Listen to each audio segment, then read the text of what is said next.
French குடியுரிமை பெற்ற மக்களின் சொத்துக்களை பாதுகாக்கவும் பிரெஞ்சு குடியுரிமை பெற்ற முதியோர் சொத்தை கேட்டு மிரட்டிய திமுக முன்னாள் அமைச்சர் மற்றும் அவரது குடும்பத்தார் மீது அளித்த புகாருக்கு நடவடிக்கை எடுக்க வலியுறுத்தி எஸ்யுசிஐ கம்யூனிஸ்ட் கட்சியினர் கண்டன ஆர்ப்பாட்டத்தில் ஈடுபட்டனர். புதுச்சேரி பெருமாள் கோவில் வீதியை சேர்ந்தவர் மூர்த்தி பால்ராஜ். 75 வயதான இவர் பிரெஞ்சு குடியுரிமை பெற்றவர்.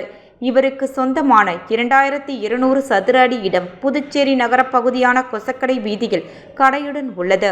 இந்த இடத்தில் புதுச்சேரி திமுக முன்னாள் அமைச்சரும் தற்போது திமுகவின் மாநில அவைத் தலைவருமான SP சிவக்குமார் 15 ஆண்டுகளுக்கு மேலாக வாடகைக்கு நகைக்கடை நடத்தி வருகின்றார். இதனிடையே முன்னாள் அமைச்சர் SP சிவக்குமாரிடம் கடையை காலி செய்து கொடுக்குமாறு மூர்த்தி பால்ராஜ் வலியுறுத்தியுள்ளார்.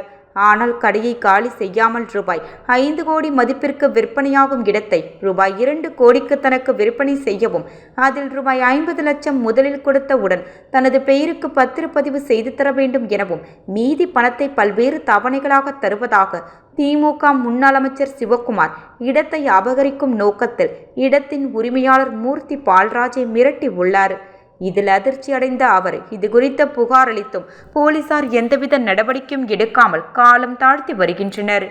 இந்த நிலையில் புதுச்சேரியில் பிரெஞ்சு குடியுரிமை பெற்ற மக்களின் சொத்துக்களை பாதுகாக்கவும் திமுக முன்னாள் அமைச்சர் SD சிவக்குமார் அவரது மனைவி மற்றும் மகன் மீது கொடுத்த புகார் மீது உரிய நடவடிக்கை எடுக்க வலியுறுத்தி பேரணியாக பிரெஞ்சு தூதரகம் செல்ல முயன்ற SUCI கம்யூனிஸ்ட் கட்சியினரை போலீசார் ரங்கப்பிள்ளை வீதி ஆம்பூர் சாலை சந்திப்பில் தடுப்புகள் அமைத்து தடுத்ததை அடுத்து அவர்கள் அங்கேயே கண்டன ஆர்ப்பாட்டத்தில் ஈடுபட்டனர்.